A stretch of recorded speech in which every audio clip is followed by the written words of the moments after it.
En la quinta parte concluimos ya el tema principal, que básicamente es entender nuestra condición humana como un horror cósmico, como lo que veríamos en una película de horror. Y es la idea de que una clase parasitaria se cree diferente del resto, se cree esta especie superior, esta evolución de la humanidad, el psicópata primario, y ve al resto de la población cautiva como muertos vivientes, y como muertos no nos deben la responsabilidad moral que tal vez tendríamos nosotros con nosotros mismos. Y esta mentalidad, lamentablemente, no solo la mantienen ellos, sino nosotros mismos como población, porque no nos rehusamos a aceptar de que somos libres y soberanos de nuestra propia vida. No podemos proyectar nuestra soberanía sobre alguien más o renunciar a ese derecho ante una figura paternal como es la figura de autoridad investida en el gobierno. Esta mentalidad tal vez nos va a ayudar también a estudiar las múltiples y nefastas consecuencias que lleva esto en nuestro mundo. Y no es para más, el filme nos hace alusión a un evento traumático que afectó nuestras vidas y ha forjado la tecnocracia de nuestros días. Y ahora vamos a hacer un viraje bastante abrupto hacia el macrocosmos, porque hasta el momento hemos estado estudiando muchas de las cosas que pasan en nuestra mente, en nuestros corazones. Toda la ingeniería social es para girar en torno a lo que sucede dentro de nosotros.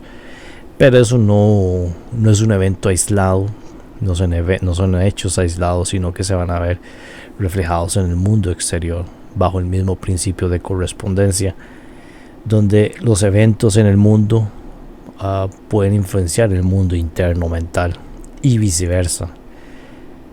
Porque en pocas palabras esto se puede resumir como lo que está arriba es también así abajo. Es decir, el agregado de las mentes de la humanidad crea, administra o dirige el rumbo de esta realidad holográfica. No es casualidad que los ingenieros sociales, para dirigir este mundo, el mundo de los humanos, este planeta, lo primero que hacen es lavar el coco, por así decirlo llanamente, lavar el cerebro de las personas primero. Esa es la causa, el principio de las causas que ellos enfocan. Porque después de todo, el todo es mente, todo inicia en la mente. Una operación dentro de otra operación. En nuestro filme los muertos vivientes se alzaron en revuelta. Big Chief, que era el que los guiaba, entendió lo que estaban sufriendo sus compañeros alrededor y decidió que ya era suficiente y empezó a ser el guía, especie de líder. Porque a pesar de estar muertos, estos habían... el zombie leader Big Chief veía como sus compañeros eran respetados y demacrados por esas hordas de Kaufman. Después de todo, aún perdura esa cierta conciencia en ellos. La invasión de los muertos o hediondos, como lo llaman en la película, introduce el conflicto en el texto realmente. Todo estaba...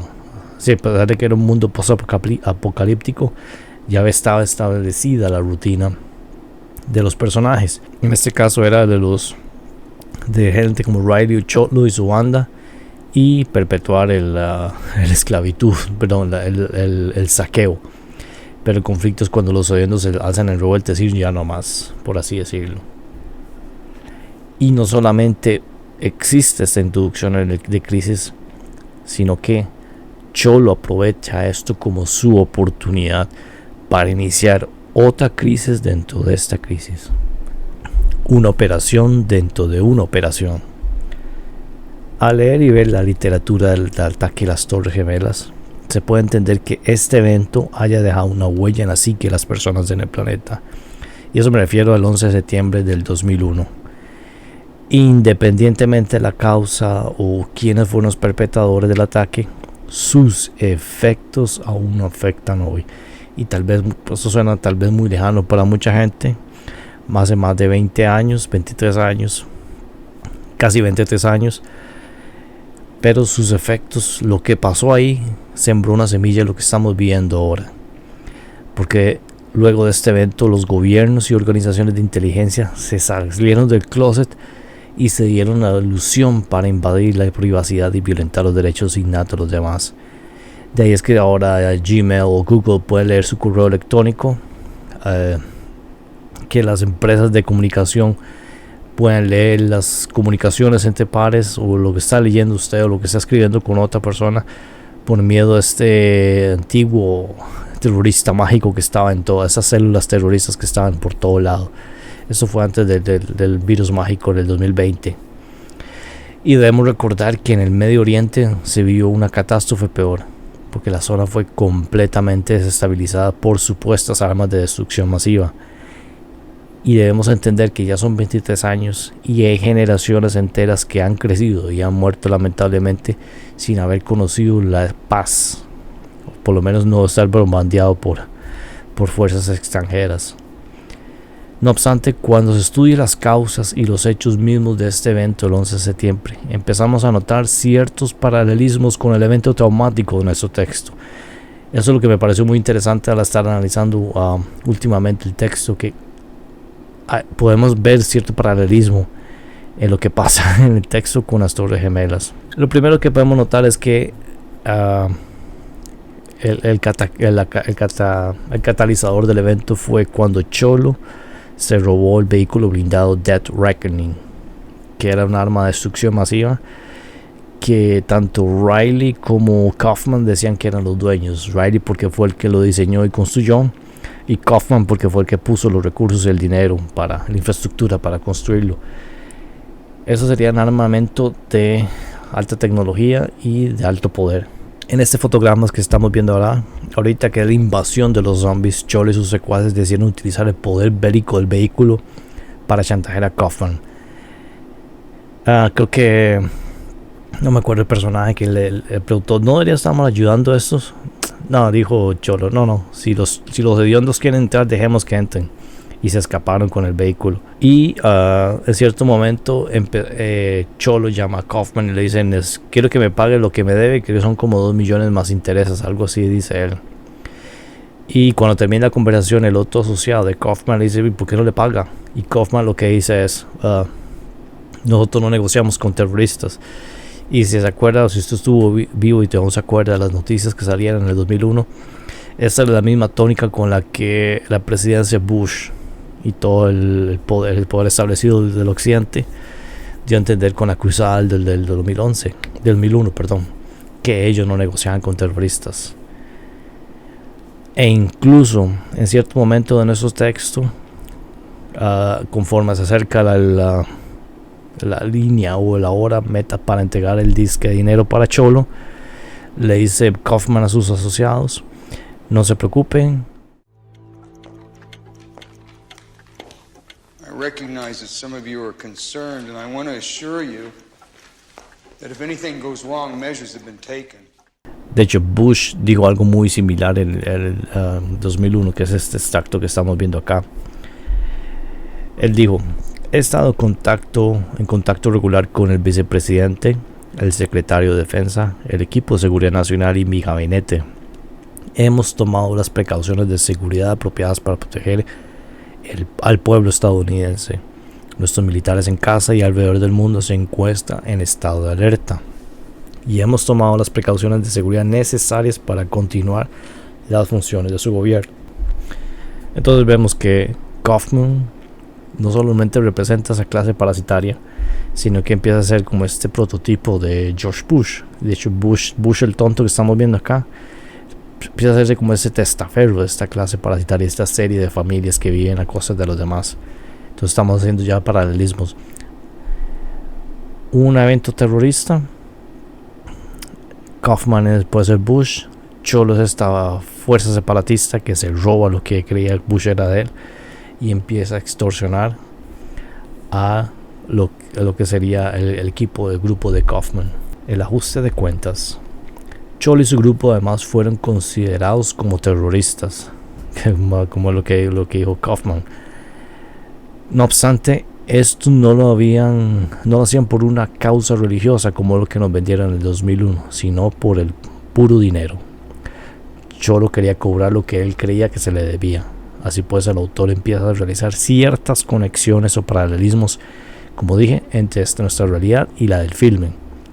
Por ejemplo, primero nos conecta a la clase parasitaria como Bush con Kaufman y su junta directiva. También Muy importante, que es lo que vimos en las primeras partes, que esta clase está directamente involucrada con el bajo mundo o el negocio de la droga. Durante la crisis del filming, Kaufman empieza a hacer referencias a los discursos de Bush. Su diálogo empieza a parecerse mucho a lo que solía decir Bush frente a las conferencias de prensa. Luego el ataque a las Torres Gemelas. Entonces esto no es casualidad ni porque es una mera libertad del autor.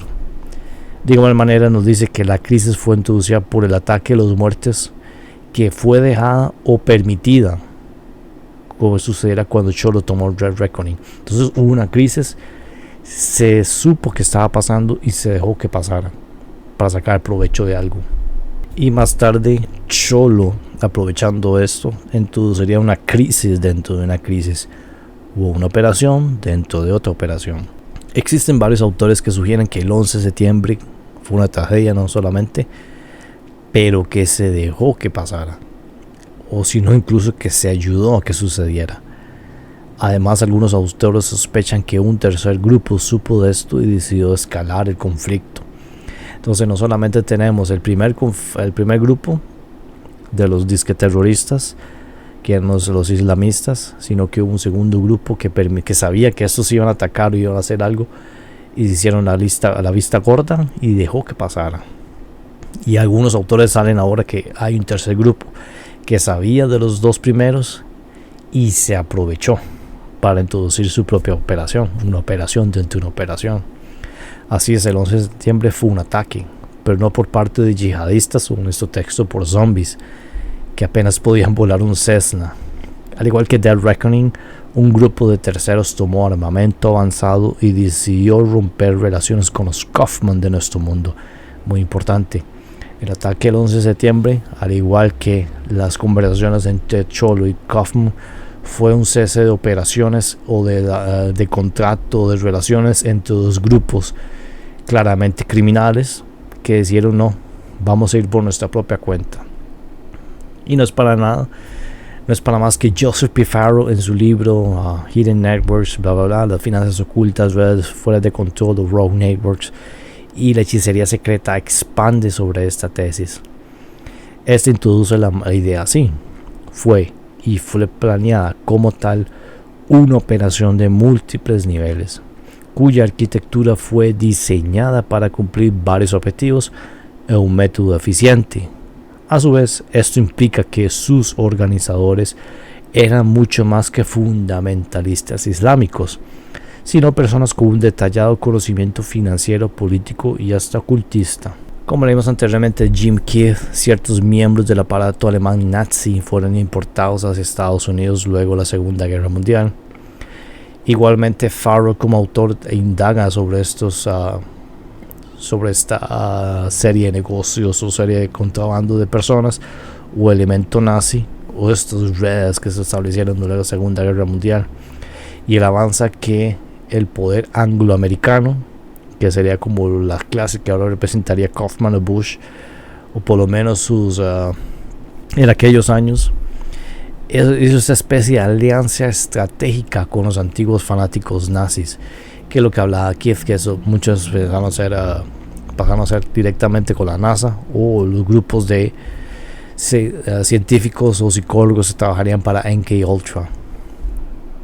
Después de todo, ambos grupos compartían cierta cosmogonía o maneras de ver el mundo muy similares, tal vez varían un poco en sus métodos. Farrell explica: en el caso de los Estados Unidos, esto significó una alianza efectiva con el grupo representado como la firma Sullivan & Cromwell, con los intereses de negocios y financieros estadounidenses que compartían la disposición e ideología básica fascista. Me apresuro a agregar que para ambos grupos esto fue un matrimonio de conveniencia de la posguerra, y desde el punto de vista del 11 de septiembre pudo haber sido un anuncio de divorcio. Y para entender este contexto que estoy yendo muy superficial, realmente es como un aperitivo. Además de los libros de Jim Keith, también recomiendo fervientemente, por favor, buscarse los libros de Anthony C. Sutton. Nunca los he visto en español, solo los he leído en inglés, pero él detalla muy claramente las conexiones entre las firmas financieras de Wall Street con a los financieros y los industriales alemanes que posteriormente, eso fue en los años 60, posteriormente financiarían o desviarían fondos hacia el partido nazi, y por eso es que el Partido Nacional Socialista, el Partido Obrero Alemán, pasaría a ser esta extraña conjunto de elementos fascistas homosexualoides a ser un monstruo político que se convertiría en Alemania, de la misma manera que los mismos financieros estarían recursos técnicos para construir lo que se convertiría luego en el Imperio Soviético. De hecho, los malcheviques y bolcheviques estaban en guerra, y los bolcheviques eran una fuerza paramilitar muy radicalizada, pero muy pobre. Si no hubiera sido por el soporte de los Estados Unidos y particularmente Wall Street, nunca hubieran llegado al poder. Entonces no es algo que surgió solamente de la posguerra, sino que ya venía desde mucho antes atrás. Y obviamente cuando estudiamos el esoterismo que construyó a los nazis y a los soviéticos, podemos entender que a ciertas familias, ciertos grupos les interesaba sembrar semillas que surgieran como economías cautivas, que era la Unión Soviética o el Partido Alemán, Alemania, con ciertas ideas de cómo les gustaría ver el resto del mundo. Era como una especie de laboratorio de ideas, pero a una escala nacional o incluso continental. El tercer nivel. En la introducción de su libro, Farrell comenta sobre un correo electrónico que tuvo con su primo. En este resume muy bien su tesis, que luego lo que él expandaría con lujo de detalles en su libro. Farrell dice: así que mi escenario de una operación dentro de otra operación es básicamente que alguien con un probable acceso a tecnologías espaciales secretas y del todo con acceso a versiones armamentistas de tecnologías de torsión escala que trajeron las Torres Gemelas. Ese alguien, entre comillas, es una especie de organización extraterritorial fuera de control, con profundas e históricas conexiones con el bajo mundo del Islam radicalizado, y por eso me deja, adivine usted, con los nazis. Así pues, creo que el segundo nivel de la conspiración del 11 de septiembre, nuestra élite casera, fue una vez más tomados por tontos, por los enlaces más internos y externos de esta red. Una especie de metodología de apretar desde abajo y arriba. Una metodología que la élite ha usado ella misma. Como las mafias tienen sus facciones, y como todas las mafias, sus alianzas son siempre de conveniencia. Entonces, básicamente, esto es lo que estaba exponiendo yo anteriormente, que hasta donde tengo entendido, solo Farrell es el que lo he leído de esta tercera operación, este tercer grupo. Y una cosa que él deja muy en claro, que estos nazis de la posguerra, no solamente esos magos negros, como a veces se veía los nazis en el Tercer Reich, que tal vez no eran estos fanáticos religiosos sumamente racistas, sino una especie de nazis corporativos, burócratas, que sí, tal vez sean racistas, pero su interés es conseguir los objetivos a todas causas, mediante todos los medios. Si para sobrevivir vamos a hacer una alianza con nuestros antiguos enemigos, no importa, lo vamos a hacer. Lo importante es sobrevivir, que de por sí ya es una unidad satanista. Dos facciones de mafias rompieron relaciones, de la misma manera que Cholo y Kaufman, porque ambos eran criminales claramente. Rompieron relaciones y se separaron. Así es, por un cierto momento estuvieron trabajando juntos luego del apocalipsis zombie o de la Segunda Guerra Mundial, como quiera ver este evento a gran escala de traumático. Trabajaron por cierto momento, separaron, cortaron relaciones, y uno tomó la tecnología avanzada secreta armamentista, que en este texto se ve como The Reckoning, que es lo que estaba mencionando Farrell anteriormente, que la destrucción de las Torres Gemelas tiene todas las firmas, apunta a la evidencia de que se usó tecnología avanzada que usted y yo no deberíamos siquiera saber que existe, y a los que han tratado de exponerlo les hacen la vida imposible, si no del todo los desaparecen. Y en otras palabras, lo que quiere decir es que Cholo personifica esta red o fuera de control que describe Farrell, que se robó la tecnología secreta armamentista espacial, representado o personificado como The Reckoning, este este tractor, este trailer o camión blindado con muchas armas. Y esta tecnología en nuestro mundo es algo que ya anteriormente mencioné, por ejemplo en la presentación del Corredor del Laberinto con la balanza de Lug, particularmente ese capítulo. Es decir, esta tecnología satelital que puede pulverizar toneladas de concreto y acero reforzado. Farrell también adelanta, aunque este autor no comparte la teoría de Gougenot, que los aviones involucrados en el World Trade Center fueron solamente aviones entre comillas virtuales, sí mantengo la posibilidad que la destrucción de las Torres Gemelas no pudo haber sido un objetivo de los organizadores de nivel 2, y pues ambos con su destrucción y tal vez con la manera en que se destruyeron, el nivel 3 se reveló a sí mismo y sus capacidades claramente a los organizadores del nivel 2. Adicionalmente, al revelarse mediante el uso de palabras de clave de agencias federales altamente clasificadas, así comentadas en el prefacio. Can I ask you a question about some of the technology that you're developing to fight the war on terror, specifically directed energy and high-powered microwave technology? When do you envision that you can weaponize that type of technology? Goodness.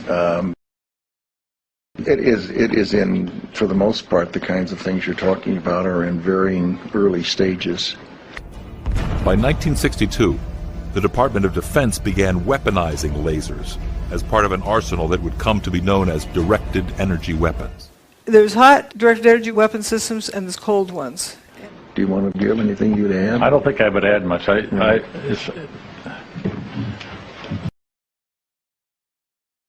think they are in early stages and probably not ready for employment at this point. Like the electric discharge laser tested by the Army in 1983, the active denial system declassified in 2001, and Zeus, an anti-landmine laser deployed to Afghanistan in 2003. In the normal order of things, when you invest in research and development and begin a developmental project, you don't have any intention or expectations that one would use it.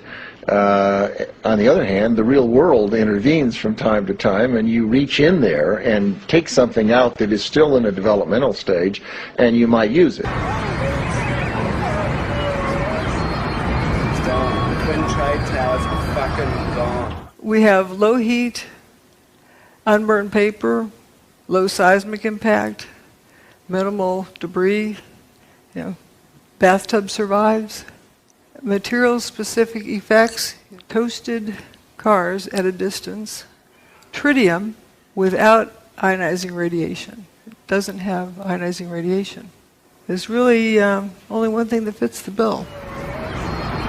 It's gone. The Twin Trade Towers are fucking gone. You sound like you're willing to experiment with it. I think that's the point, and I think, and we have, I think, from the beginning of this conflict, I think General Franks has been very open to looking at new things if there are new things available, and has been willing to put them into the fight even before they've been fully wrung out. And I think that's not referring to these two particular cases of directed energy or high-powered microwave, but sure.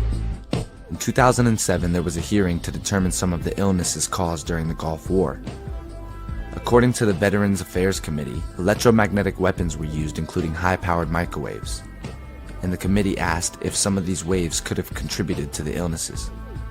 Y algo que me pareció interesante que menciona a Farrell aquí, en este extracto que leímos.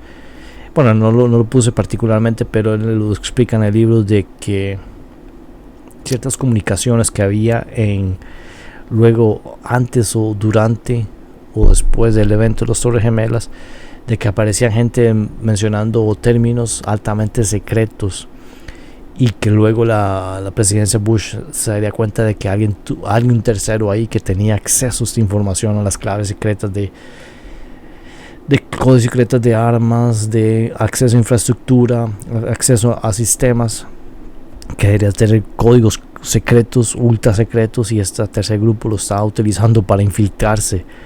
Entonces como que alguien tenía acceso. Y de hecho en el texto vemos algo muy similar, que Cholo quiso robarse Dead Reckoning y cuando presentó los papeles, pero le dijo fulanito. Pero eso estaba pasado, estaba vencido. Ay, qué madre, es cierto. Y ahí es donde empieza el ataque de los zombies, que muy conveniente le sucedió. Pero de nuevo, acceso a infraestructura con códigos secretos, y alguien tiene acceso a esos códigos, o se los robó y los quiso duplicar. Todos lo estamos viendo también ese paralelismo en nuestro texto. Importante, esta tecnología que estaba explicando Farrell a gran escala está en una estructura satelital, o son una serie de cuerpos satelitales que pueden disparar sus rayos de energía directa desde el cielo.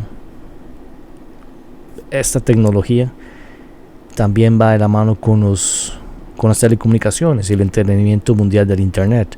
No es mentira, no es desconocido que mucho de la tecnología, mucho de las comunicaciones van a través de satélites. Y esta tecnología también es la manera que se nos distrae. Entretenimiento por satélite, internet por satélite. Ahora Elon Musk quiere vender sus servicios a lo largo y ancho del mundo con su tecnología 5G, con su compañía 5G. Y recordemos cuál es la otra función de The Reckoning, que también tenía esta serie de fuegos artificiales para distraer a los muertos. Entonces la misma tecnología que nos puede destruir es la que nos mantiene distraídos, igual que The Reckoning. Muy interesante también eso. La droga incorporada. Bueno, lo que hemos estado leyendo hasta el momento, lo que Farrell nos explica es que el poder angloamericano quiso ir por lana y más bien salió trasquilado. Además se dio cuenta de que todos sus servicios electrónicos, militares y de inteligencia fueron penetrados por ese tercer nivel que él menciona. Es curioso además que al leer el libro de Farrell de nuevo, surgen de nuevo sus temas del negocio ilícito de las drogas que leímos anteriormente. Él escribe: a través de esta compañía, Deckers estuvo aparentemente contrabandeando chips de computadora de alta tecnología desde Estados Unidos hacia los Países Bajos. Un hecho que le trajo la atención de las autoridades holandesas y la atención de la Administración de Control de la Droga. Obviamente Deckers tuvo que haber contrabandeado algo más que simples chips de computadora para llamar la atención de la DEA.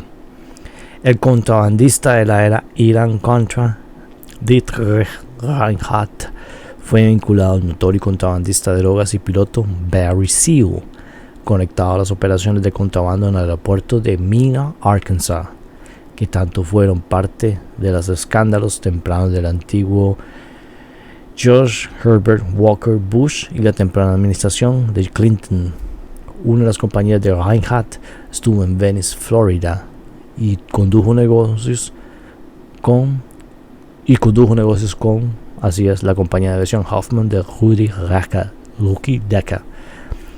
Este Rudy Decker y la compañía de aviación de Hoffman, aquí no lo puse, pero es básicamente la compañía o la escuela de aviación donde en teoría Mohammed Atta, uno de los líderes de los yihadistas, aprendería a volar. Claro, y la clase de aviación que les daban ahí era para aviones Cessna, nada tenía que ver con los vuelos comerciales o los aviones comerciales que usarían los pasajeros. Como nos explicó Cathy O'Brien, el negocio de la droga fue usado para financiar el proyecto del nuevo orden mundial que leímos también anteriormente. Además, Bill Clinton fue gobernador de Arkansas cuando se recibía esa droga en el aeropuerto de Mena. La misma Cathy menciona que haber cumplido parte de esas misiones con Clinton directamente. Siempre el negocio ilícito está para ir financiar todas estas operaciones encubiertas de terroristas que uno le venden en las películas normalmente, que son estos piadosos islamitas que se prenden fuego, se explotan con tal de tener yo no sé cuántas vírgenes en el paraíso. La mayoría son tontos útiles sirviendo a elementos criminales que quieren ver el mundo en caos para justificar el disque orden que más bien es esclavitud de los gobiernos. Problema, reacción, solución, y la solución que nos vende es el mismo que creó el problema. Finanzas encubiertas. Farrell documenta las increíbles también cantidades de dinero que manejaron el 11 de septiembre, sabiendo de que algo iba a pasar y que iban a sacar provecho. Si no me equivoco, un par de semanas antes, el dueño de las Torres Gemelas actualizó su seguro para las Torres Gemelas, que en el caso de un accidente o por avión o ataque terroristas también serían cubiertos. O sea, él también salió ganando mucho dinero con este ataque, y eso es lo que también el Farrell explora en su libro. Y aquí vamos a leer: la doctora Tatiana Koryagina, una investigadora de alto rango para el Instituto de Investigación Macroeconómica bajo el Ministerio Ruso de Desarrollo Económico y aparentemente cercana al círculo del presidente Putin, dijo que los ataques del 11 de septiembre no fueron el trabajo de 19 terroristas, más bien por parte de un grupo de personas privadas extremadamente poderosas que buscaban moldear el mundo. Este grupo, ella agregó, tenía activos de más de 300 mil millones de dólares con el que usarán para legitimar su poder y crear un nuevo gobierno mundial. Entonces, todo eso que pasó hace casi 23 años, las secuelas aún nos afectan. Muchas de las cosas que se implementaron en aquel día están en función. Y así como Cholo usó la crisis de los zombies para lucrar, que es lo que le interesaba, aprovecharse y que le pagaran, este otro grupo secreto coordinó y arrebató el evento de las manos del poder angloamericano para crear su propia versión del nuevo orden mundial.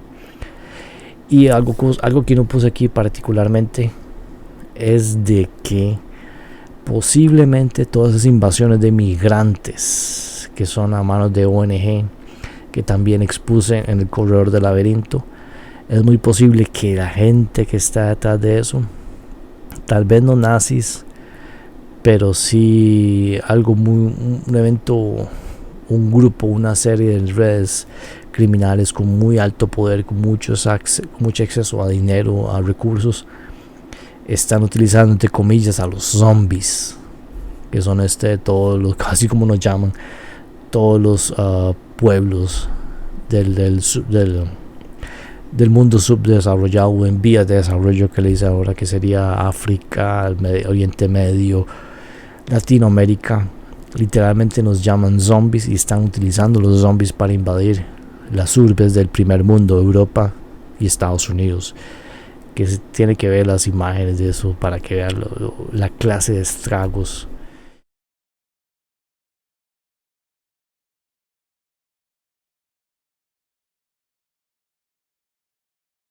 Figli nostri. Non è che io fai fratello. Non ho cosa,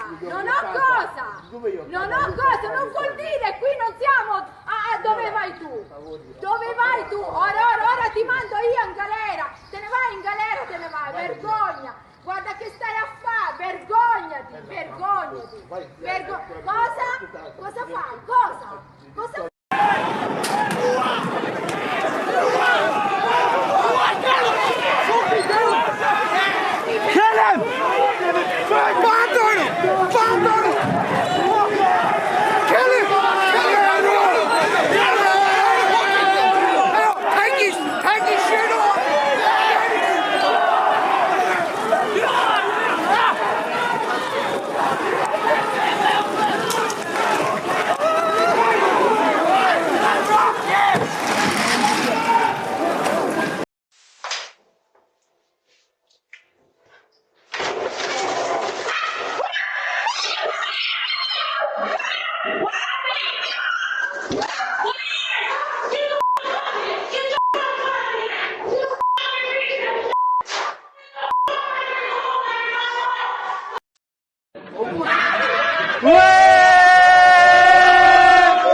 Ça vraiment c'est du loup.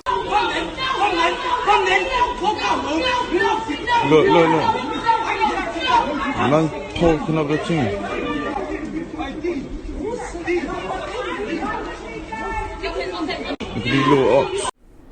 De que si nosotros somos los muertos vivientes, podemos usarlos como ejército para destruir a nuestros enemigos, que es lo que así estarían llamando ellos a los migrantes.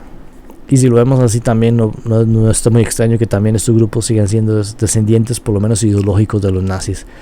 Que ok, tenemos un montón de muertos en el mundo en vías de desarrollo, vamos a usarlo contra nuestros enemigos. Y esta guerra que inició en 2001, pues una guerra secreta de alto calibre, de alto nivel, empezó con el ataque a las Torres Gemelas, y vamos a usar otras maneras de combate que ya no es antes, como expliqué también en el corredor del laberinto, ya no es de la manera con soldados con uniformes, con bayonetas, con rifles, con tanques, sino simplemente una guerra de asedio,